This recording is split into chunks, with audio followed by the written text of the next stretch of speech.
Mr. Markey. Thank you, Mr. Chairman. Mr. Chairman, thank you for your leadership that you and Chairman Pallone and Chairman Emeritus Dingell have provided to move our committee to this point. Mr. Chairman, our health care system is broken. It is in urgent need of repair. Here's the problem. The United States ranks first in the world in health care spending, but 50th in life expectancy, behind Bosnia and Jordan. We are running a sick care system, not a health care system, in our country. Skyrocketing costs, which already consume about 16% of our gross domestic product, with no other country even a close second. These costs are still projected to double even more to 37% of our GDP by 2050, according to the CBO. This is unsustainable.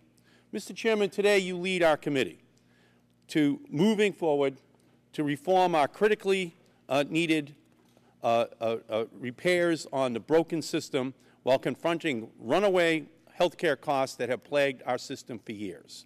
While we are working to make the dramatic changes needed to strengthen the system for the future, there are those who are dusting off the same old tired arguments of the past in an effort to thwart real reform. Some of our Republican colleagues have reached back into their archives and trotted out a chart first used 15 years ago against the health care reform plan proposed by the Clinton administration. It is a golden oldie, and it shows that when it comes to making arguments against health care reform, that the GOP has a strong commitment to recycling. But the health care debate is about the crisis we're facing today and how we're going to fix it for the future.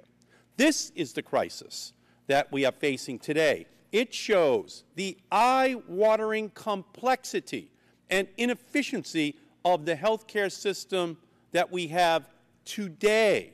Our current system, shown in this chart, is clearly in need of major reform. It is a convoluted mess that wastes money and leaves millions of Americans without insurance or inadequate insurance that fails to provide the coverage they need. While our health care system has been ailing for decades, today it is in the ICU. The health care system is broken, and we need to apply CPR in order to revive it. C, for coverage for those who do not have insurance. P, for prevention. Only 3 to 5% of the budget now gets spent on prevention, and 71% is spent on diseases caused because we don't engage in the prevention that would otherwise avoid those diseases, and R, for research in order to cure those diseases. CPR must be applied to this health care system. That's what this debate is all about. Let's not recycle the arguments of the past. Let's talk about what's going to happen here in the future in order to protect the people of this country.